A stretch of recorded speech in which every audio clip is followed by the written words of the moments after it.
was killing myself with the food I eat, toxic to my health, till I got the news. There's another path that I could choose, and now I talk. Welcome to the New Health Conversation television show coming to you live from our Denver, Colorado studios. I'm your host and moderator, Coach Steve Toth, and here with us is Peter Greenlaw, known as one of the world's most prominent health investigative scientists. Welcome to the show, Peter. Thanks a lot, Steve. All right, great. And our theme today is what nutritional deficiency is in children. What is nutritional deficiency in children, and how important is it to avoid processed foods that they are all eating these days? And our guest today is Ina Nozak, and she is a clinical nutritionist as well as a doctor of chiropractic, and she's joining us from somewhere in California. Welcome to the show. Thank you, and I'm actually in New Jersey right now. Oh, you are? Yes. Oh, well, that works. It's one of the coasts. It's all good. Okay, great. So welcome from New Jersey. Thank you. All right. It's great to be here.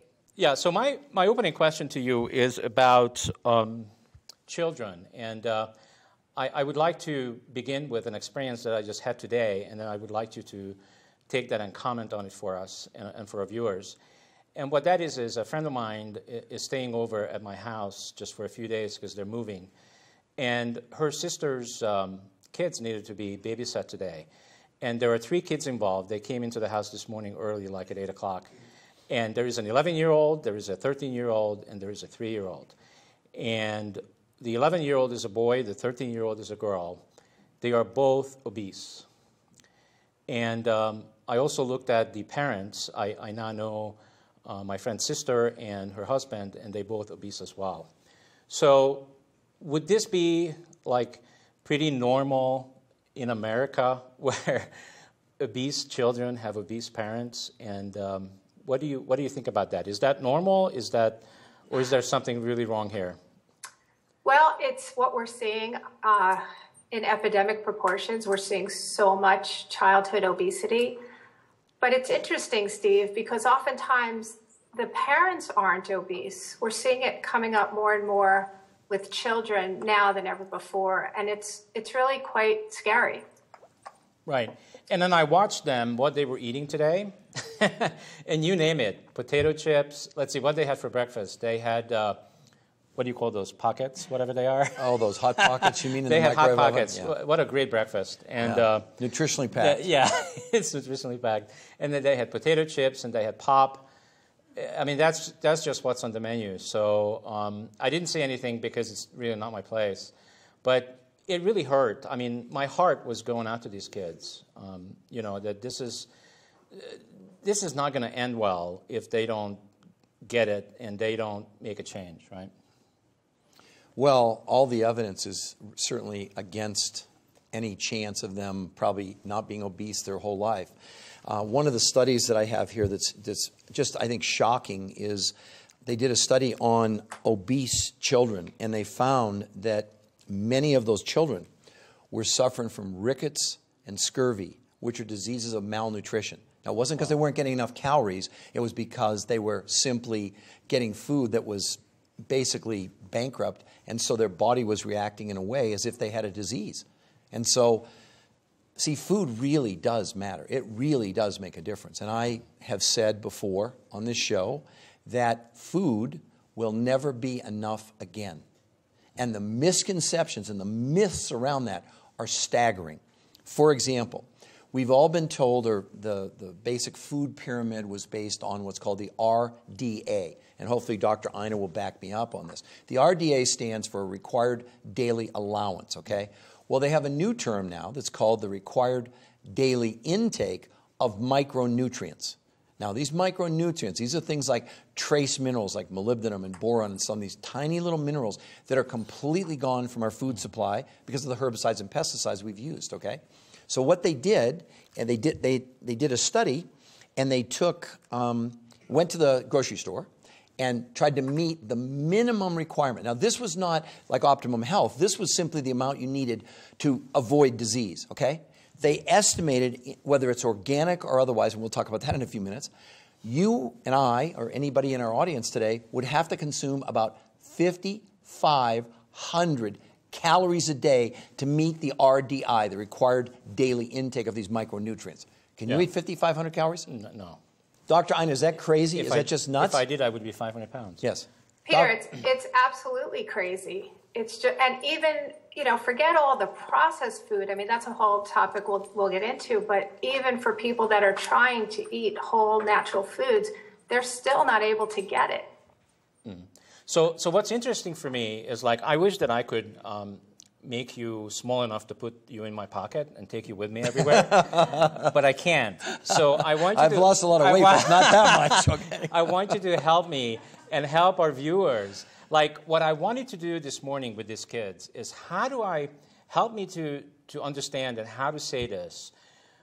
How can I prove to them that they got issues with nutrition? I can't just say that you guys are obese, because that's not going to work. Mm-hmm. But what can I say to them so that they'll get that just because they eat a lot and they really look kind of healthy, maybe over healthy, how can I say to them that they'll get that they're nutritionally deficient? Well, the problem is, see, the children aren't determining, the parents are. They're going to the supermarket. They're buying this stuff. They're giving it to them, okay? And what's so sad now is we're really using food at a very young age to control children's behavior. I know you've got grandkids, and how many times do you see the kids acting up? Well, we'll give you a lollipop if you'll shut up. So we learn at a really young age to use these things as drugs. And I'm going to talk about that a little bit later, about what we now know that the food companies are doing on purpose to us and to our children. So, honestly, you have to start with the parents. It's almost like I would hope maybe you could get the parents just to watch this show. I mean, this show's going all over the world. We know there's so many parents out there that are desperate for solutions, okay? They just don't know what to do. And I've said this in shows before. I've said, what if you didn't know what you think you know? Right. And what if everything you thought you knew was wrong?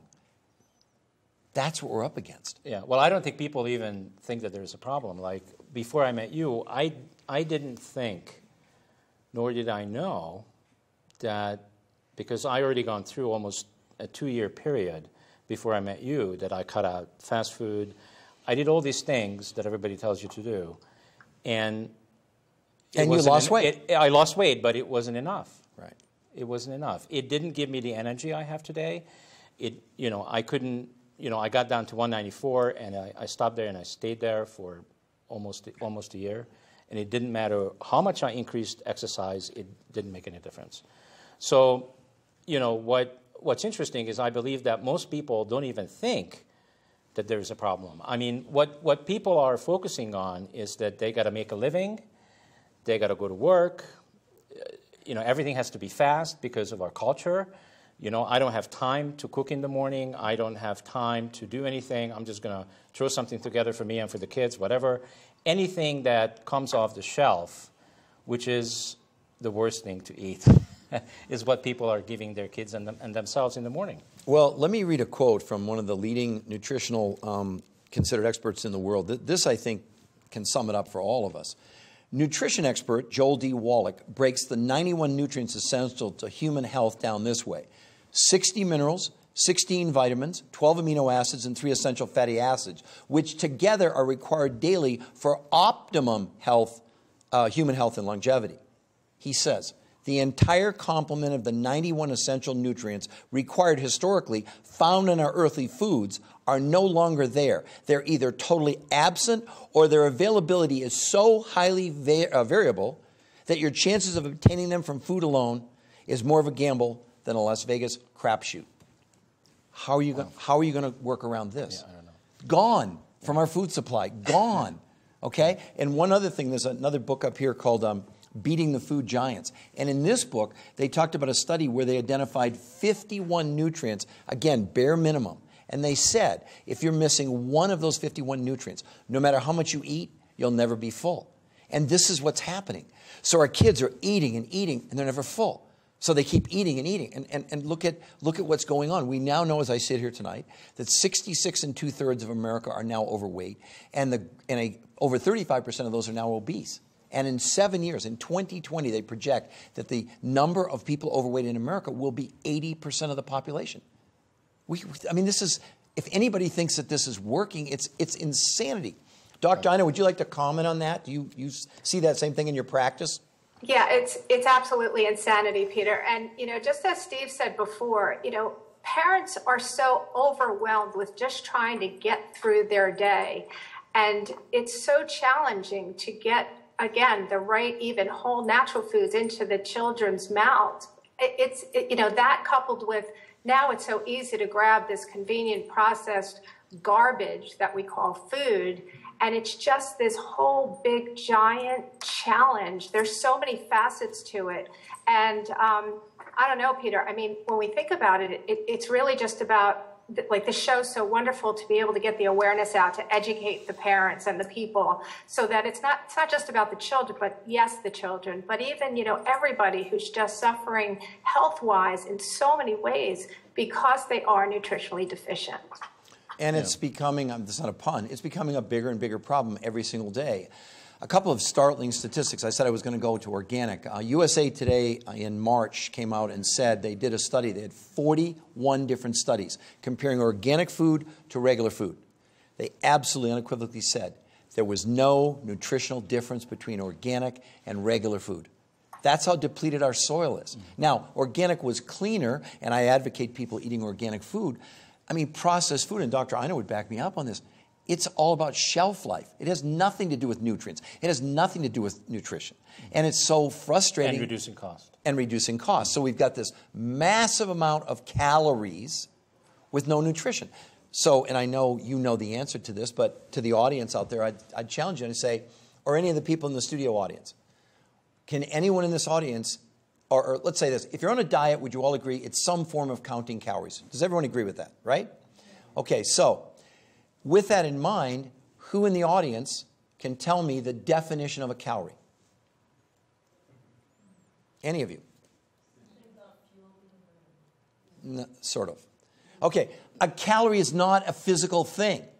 A calorie is simply the amount of heat it takes to raise 1 gram of water 1 degree Celsius. And yet we're counting these calories. But you have to understand, when we eat food, it's like a giant beach ball. And inside the beach ball, there's a grain of sand that would represent the nutrition. That's why we're so nutritionally bankrupt. That's what he's talking about in this study. That all 91 of these essential elements required daily for optimum health and wellness are gone from our food. Where are you going to get them? Even if you do organic, even if you do everything yourself, even if you grow it in your own backyard, this is where we are. And look at the statistics. Every single disease is out of control. I noticed your passion just dialed up. Well, okay. I can't. I mean, it's like part of me, help right? me to understand, and our viewers to understand. How do we tell? Because I can tell, anybody can tell who's overweight and who isn't. Right. It's really easy. Yeah, it's not a secret. How do you tell when somebody is nutritionally deficient or not? How do you tell? Well, it may not always be obvious, but a lot of times I'll look at people and their skin is kind of gray and they don't have any color. Like I was complimenting you before the show today to say how much better your skin tone is and whatever than when I met you. That's the makeup. Oh, okay. No, I don't. I don't have makeup on. And what I'm saying is that you have to understand, we have 100 trillion cells in our body. Since I've been sitting here, we've made 1 billion cells a minute. So over the course of this show, everybody in the audience and everybody here, we're going to make 60 billion new cells. And what are we going to make them with? See, I'll tell you where we are in this country. And I believe he's the cable guy. And I told you about this commercial before. Yeah. He comes on and he goes, yeah, I'm eating these corn dogs and I got acid indigestion, but I got Prilosec. Really? Is this where we are? You know what I'm saying? We're going to have a drug with every food now? Basically. Is that it? I mean, no, okay. I mean, that's maybe a little bit. So I can eat the McDonald's Big Mac? Great, as long as you have Prilosec or one of the other ones. That's great. And that's where we are. And the point is that... So McDonald's will be in the pharmaceutical soon. Could be. You know, as a side product. Right. I mean, you don't even have to go there. I'm just saying when you go to the normal grocery store, If you think you're giving yourself and your kids nutrition, then it flies in the face of all the documentation and the studies. I don't make this stuff up, Steve, as you know. I've researched this now for more than a decade. The thing that's so frightening, and Dr. Ina, hopefully I want you to comment on this, it's getting worse. It's not getting better. I mean, do you think somehow we're going to magically change the soil and put the minerals back in that are gone? No. Dr. Ina, honestly, what do you think would you say is the biggest misconception, to follow up on Steve's question, that parents or individuals that come to you for nutritional counseling, and how drastically has your own opinion changed in the last 10 years since you've been, introduced to these new nutritional technologies that both of you and I are familiar with? Well, Peter, I started out in my clinical practice in the late 80s. And I called myself at the time a holistic nutritionist. I really emphasized eating whole foods, superfoods, juicing, sprouting, organic, that kind of thing. And at the time, now remember that late 80s, it was a whole lot better than it is now. A lot of people responded real well. Their health would dramatically improve. And I saw as the years went on, it just wasn't working. And people were getting sicker and sicker and sicker. And even for people who are not formally diagnosed with an actual disease or an actual condition, most people just don't exude vibrant health. People don't have the energy, they're not sleeping well, they have hormonal imbalances, and they have issues with anxiety and depression and aches and pains and all kinds of inflammatory situations in their body, and I could go on and on and on. And so it just keeps getting worse. And now, sadly, we're seeing that in children. We're seeing children with adult diseases. And now think about all of the gluten intolerance and all the asthma and all the allergies and all, our immune systems are just breaking down. So it just keeps getting progressively worse. And so I'm talking late 80s and then just even 10 years after that, and now another 10, 15 years later, it just keeps getting worse. Well, I think it's so interesting that you and I have had these discussions before, that, again, back to the misconceptions about people, that they think they can eat healthy. They're doing sprouts or they're doing all this kind of stuff. Well, 20 years ago, you had a much better chance than you do now, because the deterioration of the soil and the deterioration of the products gets worse and worse as we go. And the evidence just keeps mounting that we're wondering, why are we exhausted? Why are we so tired? Why don't we have any energy? My gosh, if we put fuel in our car like this, no wonder it wouldn't run. I mean, like I said, we're making 1 billion cells a minute. What do you want to make them with? I mean, I'll give you another startling, at least in my research, that I felt was startling, and that was this, that nutritional deficiency leads to obesity. What? Why? Here's why. Because when the body doesn't have the nutrients it needs, the body goes into stress. See what I thought? Yes. Nutritional deficiency? Yes. That you would get skinnier and skinnier until you get fatter and pounds. fatter. You get and fatter. It's the opposite. It's the exact opposite. As a matter of fact, a lot of the research I have here now says that the thought of going on a diet will increase your stress. Just the thought. Wait. I just thought of this. I just thought of this. And this may not be the coolest example, so I apologize. But because I'm from Europe, I've seen a lot of the horrors that the Germans did in Auschwitz. And what was happening there is they weren't feeding them, right? No. So that's why I was asking you the question that way, because everybody in the concentration camps were just getting down to skin and bones, right? Well, what happens is in the body, see, when you become stressed out, and we need stress as part of our life, but it's not chronic and long-term. When stress goes up, we produce a hormone called cortisol. And guess what cortisol does? One of the things, it stops your body from burning fat, it eats your muscle, and decreases the density of your bones. Other than that, it's great stuff. And number one stressor, guess what it is? Number one stressor, money. Money. Secondly. Did you notice, by the way, yes, that money makes a lot of people really angry and mad? Have you noticed that? Yeah. What does that do to people? Anger. But you have to understand, when you're in a constant state of stress, and maybe some of the ladies in the audience can relate to this about comfort eating. That's a real thing. Okay?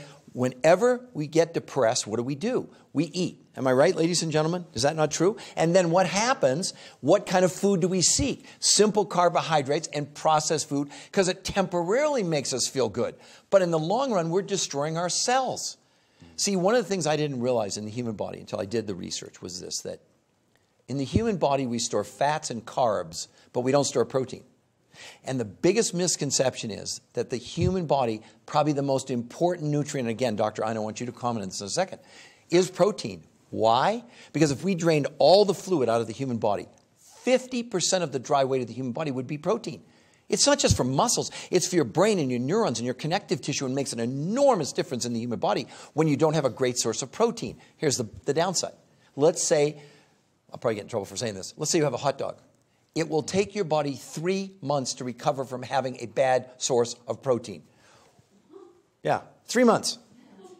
So Dr. Ina, what would you like to comment on that about the critical importance of, and again, the right kind of protein? We're not talking, Steve, about meat, chicken, fish, eggs, things like that. We're talking about very specific proteins that are the best for the human body as we remake our cells. So Dr. Ina, what would you like to say about that? Yeah, Peter, you're right on the money, because protein is so critical for so many different functions on a cellular level. Including the brain, right? Including the brain.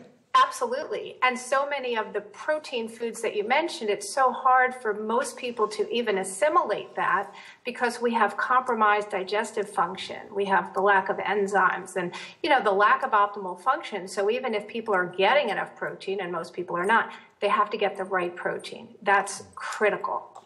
Okay. Right. And you've asked me this question before. You always say, well, you always tell us the bad stuff and what's the good stuff. So I'll just give you just a little hint, okay? Oh, wow, I don't have to. The finest protein in the world actually comes from New Zealand, because in New Zealand, the cows only eat grass, not corn. They are not fed antibiotics, hormones, anything like that. And it is probably, other than mother's breast milk, and this has been tested, okay? Mother's breast milk is approximately 60% whey protein and 40% milk protein, okay? This protein from New Zealand mimics that very, very closely. You're not going to get it in Nebraska or Kansas because the cows are fed corn that's been genetically modified, and it makes them sick. So now they give them antibiotics. And look at just 2 months ago, big article in USA Today about this new superbug called CRE. No antibiotic will deal with it. None. You can't stop it. It's 50% fatal, okay? Now, we currently, about more than 80% of all the antibiotics used in this country are given to animals. And keep in mind, we eat what they eat, whether it's a plant or an animal. This is what's going on. How do you possibly ignore what's going on? I made a prediction in my first book. I said, imagine in the future, legions of the sick marching on the hospitals when there wouldn't be enough drugs, there wouldn't be enough doctors, and there wouldn't be enough beds. Well, in Chicago in March, they turned people away at the emergency rooms because of the flu. Why are so many people getting the flu? Well, because we've been so loaded with antibiotics, with lunch meat and all this kind of stuff, we don't even think about it. Well, here's the crazy part. They found out in cows when they feed them corn, it destroys their immune system. They gave them antibiotics because otherwise their stomachs would explode. Well, guess what the other thing they found out? The cows gained weight faster. So now it's not even for medicine. They're giving it so they can gain weight faster. Right. So, Dr. Ina, what do you think about that particular piece? Well, too, Peter, one thing I just want to mention is the cows. Think about, most of the cows in our country, their cortisol levels are so high and so out of balance. They're so stressed out based on how they're living and what they're being fed and what they're being injected with. And when people eat the byproducts of those animals, that's really doing a number negatively on the health of the people. So that's another really important thing that people need to realize. So cows are no longer grazing the grasses, right? They're feeding them corn. Are living in these, pens. I don't know, yeah. And she's right. I mean, they're probably not even let out. In New Zealand, we call them happy cows. First of all, they're only milked seasonally, which is about 8 months a year instead of every single day. And because they're pasture, their stress levels are not, it sounds crazy, but it really does. They can get cortisol like Dr. Ina said, just like we can. They're still animals. I mean, we all work basically the same way. And so what was so amazing to me in all the research was, I didn't even know what I didn't know, let alone thinking that I knew anything. And as I looked at the research, I said, no wonder we're exhausted. No wonder 10 years ago, at this time of night, I'd be asleep on the couch, and I love sports. I'd never get to watch the sports. I'd be like so exhausted at the end of the day. Because it's like, how in the world are you going to support the billion cells a minute that you're making? You're going to do it with potato chips, and that's what we do. We come home and we graze. But the reason we're so doggone hungry and the reason we go for that food is we're so nutritionally bankrupt. So here's a viewer, I'm thinking. Yes. Right now, I'm going to pretend as a viewer. So the viewer says, okay, so if I can't get nutritional food in the stores, okay, I got it. I'm going to go do a garden behind my house. And I'm going to get my own chickens, my own pig, my own cow, whatever. So what's wrong with that picture? Like if I was buying all the things that I need to plant a really good garden, all the seeds, where the heck are these seeds come from? Well, here you go. Right now, it's estimated between 90 and 95% of all seeds are owned by one of the big companies. I'm not going to mention their name. And those seeds have been genetically modified.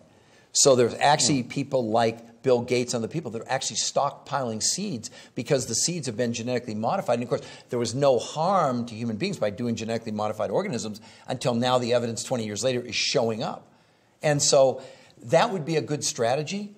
Remember what I said earlier? I said food will never be enough again. I don't care if you grow it yourself, because do planes fly over? We're in Denver. Let's say you plant, you're at your house, you put your own garden in, right?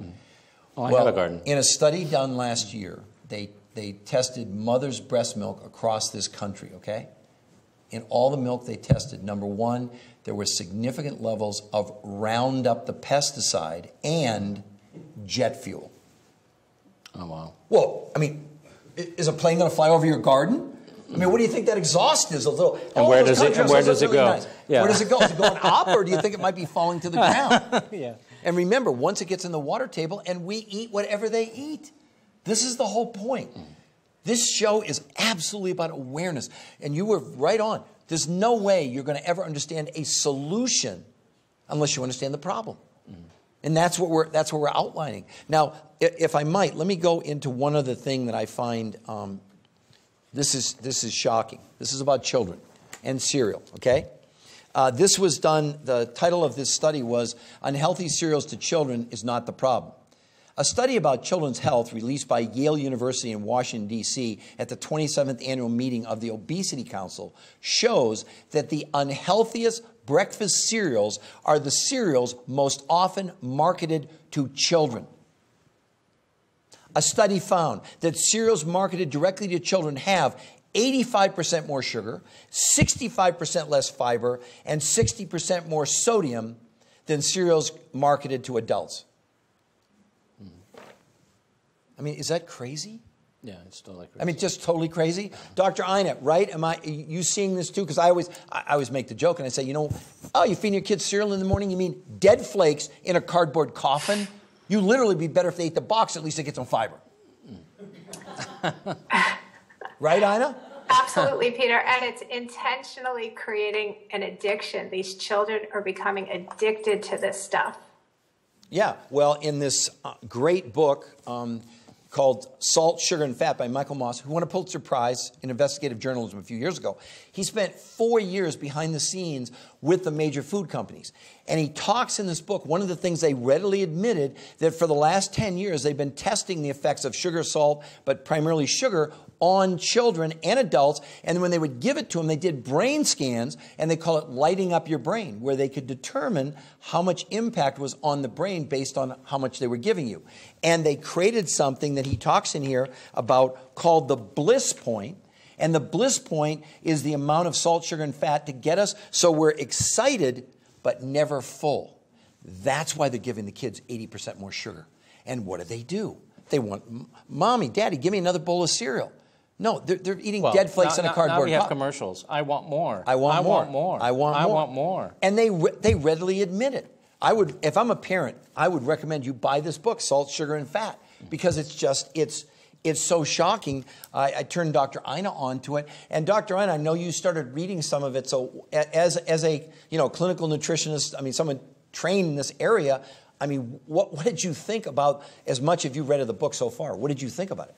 Well, it's very disturbing. And at the same time, it's fascinating. It's information that we need to get out there, because most people, unfortunately, the American people in particular, they don't know. And so they're caught as victims almost. You know, they just need to be made aware. They need to get the knowledge and the education so that they can make the right decisions for themselves, for their family, and so forth. So why should parents avoid processed foods for their children? And if we make them aware of it and we educate them, like, what's the alternative? Because part of the problem is people go, okay, so now I understand, but now what? Well, Dr. Ina, what do you think? Well, why should they avoid those things? Because people are becoming nutritionally bankrupt, and it's, you know, creating this whole health crisis that we're faced with. So the solution is to find the right technology nutritionally so that we can get the right nutrients to our cells so that our cells can function optimally. So the bad news is this is what we're faced with, but the good news is there are solutions. There are ways to nourish the body properly. So usually, if I look at, if I'm a parent and I'm going to shop for food, right? I go into the store and help me, which direction should I go and which direction shouldn't I go? Or should I even go into the store? Dr. Ina, I think I'm going to give that one to you. Yeah, well, you know, we always talk about the periphery of the store. You're going to find better choices as opposed to down the middle aisles where you're getting the, as Peter says, the dead flakes in a cardboard coffin. Yeah, there you go. So, you know, of course, fresh fruits and vegetables, lean meats, and, you know, so forth. But again, we know that there's so much nutritional deficiency even within those whole natural foods. But that is going to be your best bet. Those areas are going to be the best way to go. But there's also going to be needing, you know, other changes in the diet as well. So we're not going to be able to get all that we need, even from the healthier organic choices. Right, but if you're gonna recommend to make, because this is a lifestyle change, is what we're talking about. And I don't want people to get excited about that and thinking, oh, it's going to be hard. It's going to be hard. No, suffering's optional. You would be amazed when you start to eat really nutritious stuff and give your body the nutrients that it needs. It's well, you already know what you've experienced, right? You've already. I mean, just share with the studio audience your story. I think it's just so typical of, again, you thought you knew and you were doing everything right. You were exercising, riding your bike, eating healthy, right? Yeah. Or so you thought. Yeah, I mean, I actually own an internet TV network, and the entire network is about being awake and being conscious. And I've noticed that a couple years ago that I was 242 pounds or 43, something like that. And I go, well, that's not being awake, and that's not being conscious. And I'm going like, okay, so that could make so you is it possible? Is it possible that Coach Steve? I mean, the reason why my name is Coach Steve is because I coach people in media, but it's a brand. And I go, okay, so Coach Steve is not really walking the talk, because it occurred to me as my consciousness has grown and as I develop as a more and more conscious person, that it's no longer acceptable for me to be 243 pounds. It's not. I can't be doing what I do for a living and continue to be 243 pounds. It just doesn't work. When I first met you, you told me that you had to take naps in the afternoon 2.5 months ago, right? You had to take naps. Oh, yeah, I had to take naps. How's that fulfilling your life? Do you think that, I mean, do you think you were like really and efficient? I thought that was okay. Normal, it's okay, right? I thought everybody that's my age, you know? everybody that's 60 takes naps in the afternoons, you know, cat naps. Well, last time I took a nap was in kindergarten under my desk on a blanket. And I figured I was doing really well, Peter, because I mean, you look thought at me. You knew. I mean, I don't have, you know, I mean, I don't look 60. No. You know, people tell me I look 40 or whatever. Right. And I go, well, I must be doing really well. But guess what? A little bit over, what now, 3-4 months? 2 months before I met you. Yes. My daughter was just about to have her second baby, and she had to check her blood sugar. I can't explain that right now, and I don't even want to go into it. Doesn't matter. But she was at my house, and she was checking her blood sugar, and she says, "Dad, why don't we check your blood sugar?" And I said, "Okay." So she checks my blood sugar. Guess what it was? 400. At that time, I didn't even know what that meant. So you were completely unaware of how bad you... And I had all these symptoms. Yes. I had all these symptoms, But I thought it just had to do with my age. So I was frequently urinating. I had to get up 3-4 times a night. I said, well, every 60-year-old has to do that, so that's normal. And then I was getting really tired and exhausted by the afternoon. I had no energy. I mean, if you look at all the symptoms, you know, when I had a meal, like I had a lunch or I had dinner, I couldn't deal with myself. It's like, oh my God, I was lost. It's like, oh my God, this is too much. I can't. And I wasn't eating big meals, but still, because I was eating, I had to like lay down. And I didn't understand that all those things were connected and it had to do with, you know, this illness that I was diagnosed with. And that was a real wake-up call to me. And then... Was it 3 weeks ago you went back to your doctor after 2.5 months? And we're not making any medical claims here. This is your story. Your results may not be typical. However, I think you're pretty happy with it. After I lost, you know, now 12 pounds, I went back to my doctor the third time, and she said, you don't have to see me for another 6 months, because we have never seen anybody that recovered from type 2 diabetes as quickly as you have. And they couldn't believe that I lost, you know, because they weigh you in every time you go in. They couldn't believe I lost all the weight I did. And she said, well, if you lose another 10, 15 pounds before your next 6 months visit, I want to know about it because we're going to take you off your medication. Wow. And I said, yes. Wow. Well, Dr. Ina, address that. I know that in your clinical practice, you certainly have worked with a lot of diabetics, et cetera. And, I mean, it's an epidemic. It's an epidemic. Well, we know that. Type 2 diabetes is one of the fastest growing new categories, you know, of disease. But a scary part is in children, which typically in children you saw type 1, which is called, you know, they're born with a problem with their pancreas, et cetera. But Dr. Ina, how much of an impact, how much of an increase have you seen in diabetes, and how much do you think it's completely related to what we're talking about today? It's 150% related to what we're talking about today, and I've seen such an increase. I think we all have. It's really, like I said before, it's becoming epidemic. All of these issues, diabetes in particular, is out of control. And we see so many children now that are diagnosed so early. And it's directly related to what they're putting in their body, the fact of obesity, and even for kids that aren't obese yet. They're developing these diseases, and it's absolutely horrific. Well, I think that all of us have a responsibility to at least become aware. I mean, that really is the first step in any type of protocol, in any type of approach. It's certainly to become aware. If you think that I had a clue about this, I mean, 10 years ago, I'd walk by the supplement aisle and it just glazed my head over. I mean, it's like, what? I'm not, you know. And I was a former athlete, and I thought that I knew, and now I found out what I thought I knew was completely, everything I was doing was wrong, based on the fact that why was I exhausted at 6 o'clock at night? Why was I falling asleep on the couch? Why was I like, I just didn't seem like I had any energy anymore. It didn't matter. I was exercising and doing everything right. Well, now I understand. My tank was empty from a nutrient standpoint of view. And that's the biggest thing for all of you viewers out there around the world, that you can make such a huge change in your life if you, A, become aware and then start to do something different. Dr. Ina, what would you say, your opinion, how critical are trace minerals? How critical are they? And most people don't even know what they are. That's right. And they're so critical, Peter. And it's not that we need many. I mean, they're trace. We need teeny amounts, but they're so vitally important to cellular function and to our health. They're absolutely critical. And it's the one thing that's definitely gone from our soil. In a report in 1936 to the U.S. Senate, they said 99% of the American people in 1936 were suffering from these nutritional deficiencies. Do you really think it's better today? And you've got to understand, when she says trace, don't freak out. One of the trace minerals, for example, that we need is arsenic. Now, not a lot, you just need a little. But you've got to understand that each one of those trace minerals, they're responsible, they're what's called cofactors for enzyme reactions. In layman's terms, think of like an enzyme which does all kinds of great stuff in our body, like they detoxify us, they're antioxidants, an enzyme is basically a chemical reaction. It's not a physical thing. It's not like Pac-Man, sort of.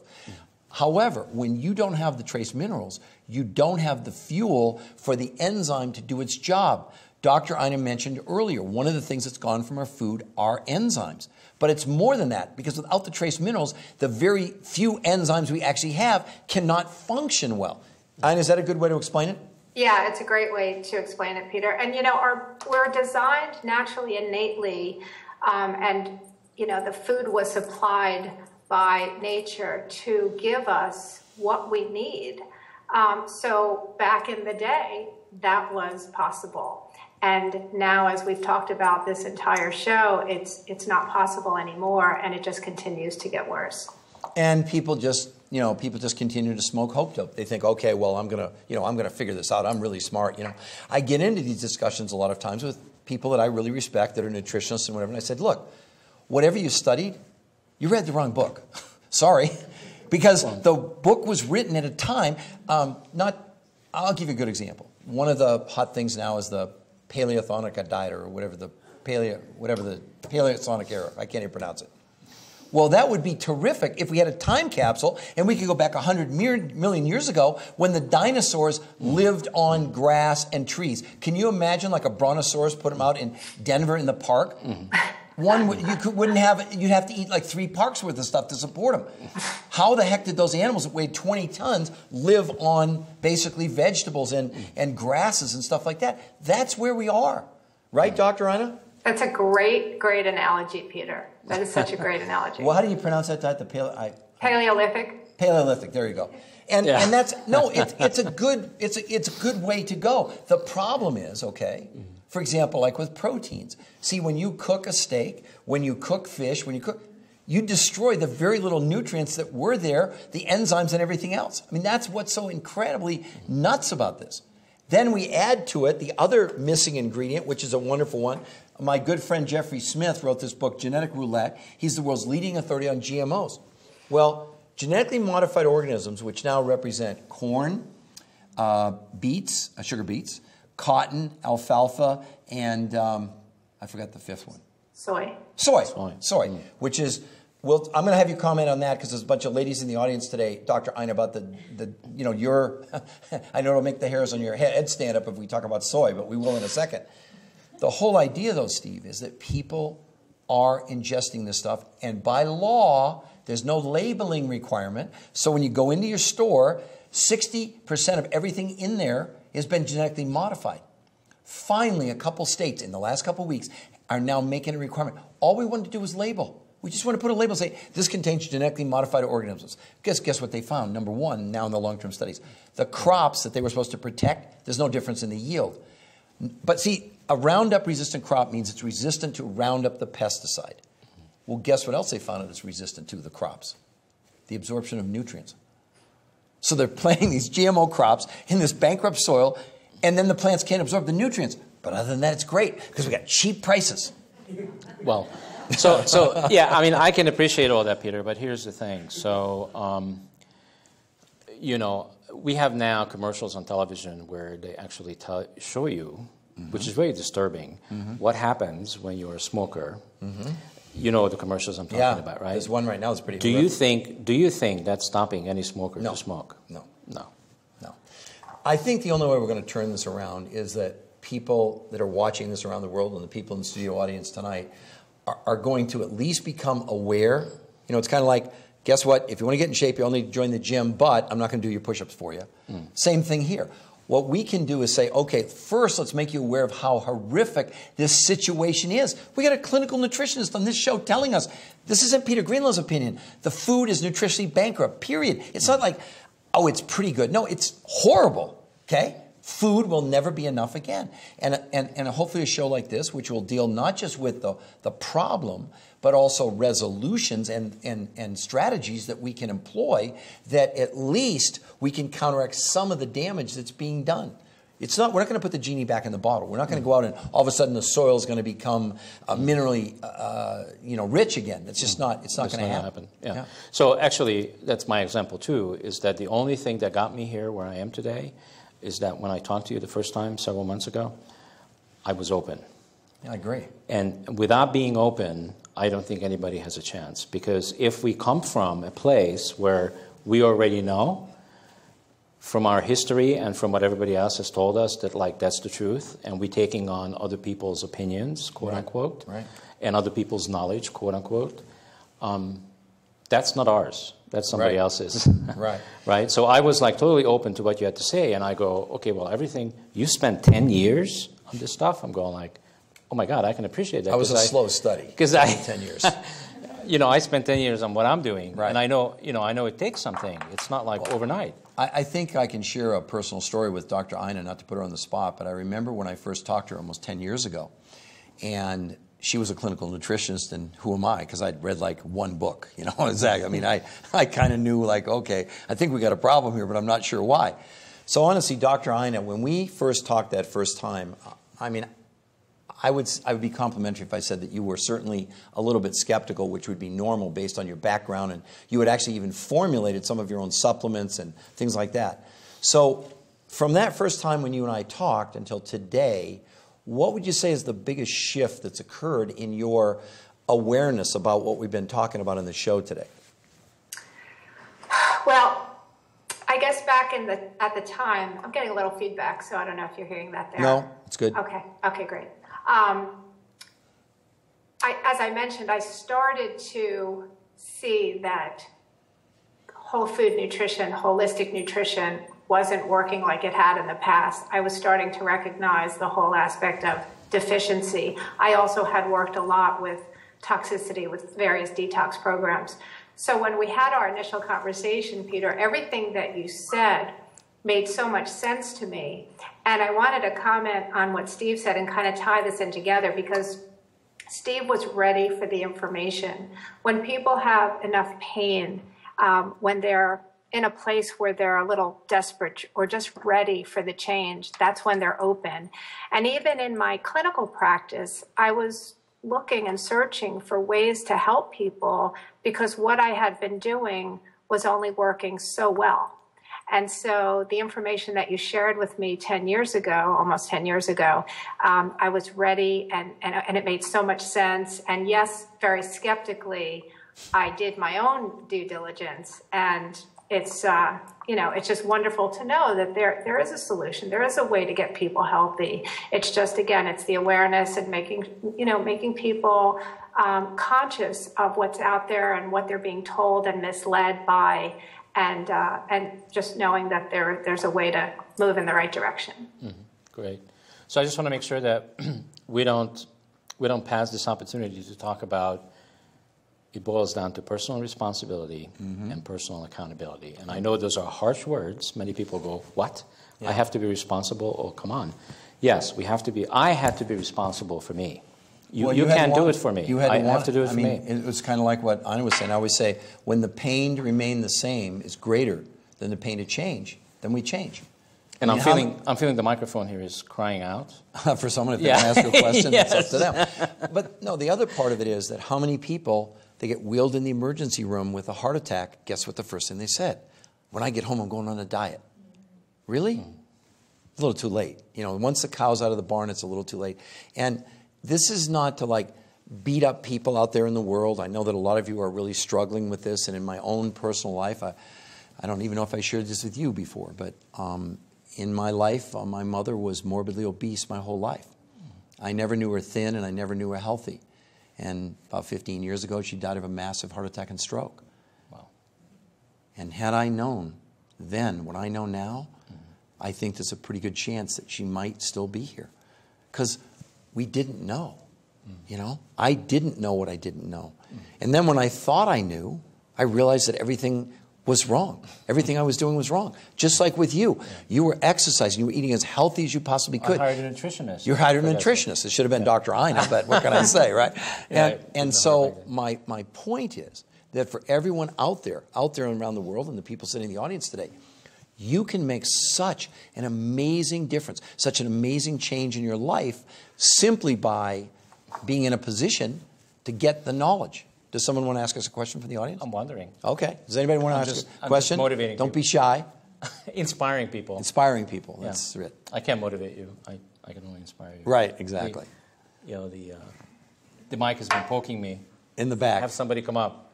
Okay. Yeah. Well, I guess we have a brave soul here. Okay, great. Awesome. I'm kind of embarrassed, actually. Why? Because I'm going First name first. I'm Edie. Oh, hi. Hi. Yeah. And I'm a little embarrassed but I'm actually asking for a solution. Okay. My regular diet, Yes. as of now, consists of ramen noodles and eggs and grilled vegetables and some sort of beef at night, iced tea and wine. That's my diet every day. I know it's not working. I don't know what to replace it with, though. And Dr. Ina, can you help her out? Yeah, I just, do we have another hour? No. Well, stick with the wine, because that... Yeah, I will. Yeah, the wine's important, right? Nutrients. Yeah. So there's a lot to it. You know, it's not like everything you're eating is the worst. You know, there are definitely poorer diets, but what you're getting is obviously not working for you. You're not getting the nutrition that you need. Timing of your food is important to balance blood sugar, but ultimately you got to get the right balance of nutrients. And I guess, you know, this isn't the format, Peter. I don't know, you know, how far I can go with this, but I know that, Peter, you have a specific technology that can definitely help her. So do you want to comment on that? I mean, again, I don't know how far I can take. Well, I would just say in general terms, okay, that the thing is that probably 60% of what you're doing is probably like okay, but you're at the minimum margins. That's what the problem is. And because I do know you, it would really be about, imagine if you could have 2 or 3 times the energy and 2 or 3 times the focus and 2 or 3 times sort of this just awareness about what's possible. But see, I always tell people this: you have no idea how bad you feel until you realize how good you can feel. And that's the gift that we want to bring to everybody in the world, and you know, people like yourself, you know, et cetera. We don't have time on this show to go into all the very, very specifics, but just by shifting a couple of food choices and getting yourself the proper nutrients and especially trace minerals, you could make such a shift in such a short period of time. It's pretty astounding. So we'll be happy to visit after the show, and we can go a little bit more into detail. Okay. That was it? That was it? That was it. Okay, Yeah, that was very, very brave. I just needed a little shift of Ramen direction. noodles, yeah, I'm like really down with those. They were designed for kids in college. Kids in college to survive the cheapest meal possible, you know. And easy. But as we get older, it's a little bit more challenging to keep running, you know, on empty. Here would be a good example. Well, we all know now that gasoline is, let's just say, around $4 a gallon. So you go and you fill up, and you currently get, let's say, 20 miles to the gallon, okay? But down the street, they're selling gasoline for $6 a gallon. You're saying, well, I'm not going to go in there. And I said, no, wait a minute. What if I'm going to that gas station because for my $6 a gallon, I'm getting 100 miles to the gallon?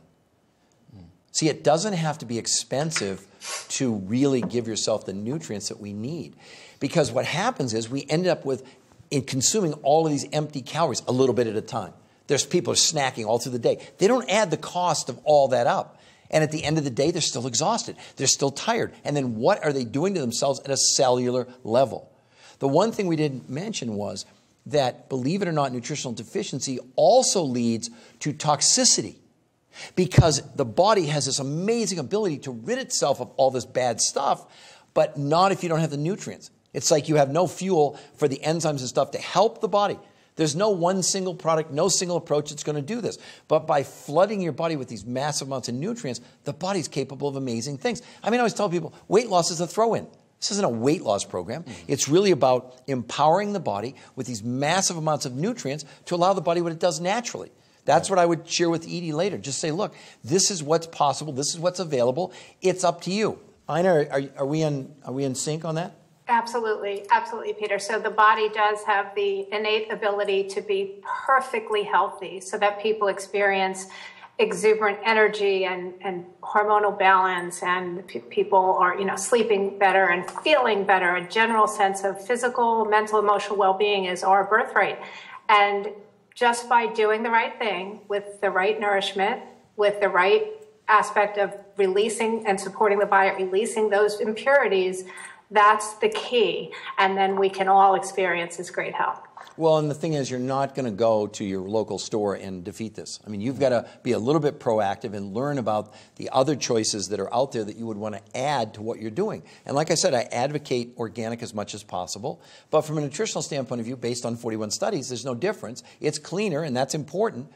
But we still need these other elements that Dr. Ina has talked about, trace minerals and things like that, that are gone from our soil. Go, get all the greens, get yams, get whatever you want to get. But you're still nutritionally deficient. And you're still going to have, see, toxicity and deficiency lead to our next show, which is going to be about obesity. As crazy as that might seem. But they work in tandem. Well, we're quickly running out of the show. These are, I call these shows conscious 1 hours, which is not 1 hour. It's much less than that. It doesn't feel like that. So let's give our viewers, real quickly, 3 tips. Starting with you, what they can do today, like start right now to make a difference. Well, one of the things that you definitely can do is to make sure that you're not drinking tap water and you're drinking filtered water. And you really, water is one of the most important nutrients. Most people don't understand this, that we can have. We need about approximately a half of our body weight in ounces of water every day. So if you weigh 180 pounds, you want to drink about 90 ounces of water a day, but it should be filtered. So that's my first tip. I know what's one you have. I guess in just reflecting on the show, and a tip from the information is to start to become aware of what you're buying, what you're putting in your shopping cart, what you're bringing home and feeding your children, and to avoid as much as possible those processed dead foods in the center aisles and go more for the periphery, more for the whole foods. Yes, they're not going to give us all that we need, but it's definitely a better start to start just improving our diet to focus more on whole natural foods whenever possible. Yeah. Well, what I'm going to say is go to newhealthconversation.tv and integrate your everyday process with our website and keep watching our shows, because I think if people start repeating, we can't say this enough. And I know what you are saying today, you have said thousands of times. Right.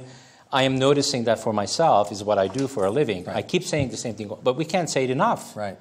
There's 7 billion people out there that need our help and our assistance. So go to newhealthconversation.tv, interact with us, comment, watch the shows, and also call us at 303-416-4706. Again, that's 303-416-4706, and get more information. And the only thing I want to say, completing the show, is I want to thank our guest, Dr. Ina, very much for being here and helping us out and making the world a better place. Thanks for letting me on the show. It was wonderful to be here. I know that's what you do every day, making the world a better place. And also I want to thank everybody that came into the studio, also all of our viewers. Thank you so much. And also, who else I want to thank? I want to thank the people behind the glass to make this happen technically, the technical crew. And I think everything else I said. If you were touched, moved, and inspired by anything that we have said or done, or by Peter's passion, let's make a change. See you next week. Thank you.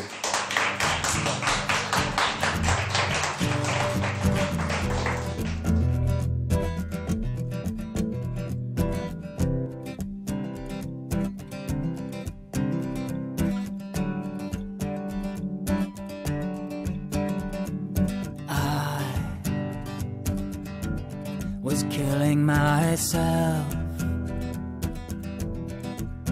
with the food I eat, toxic to my health,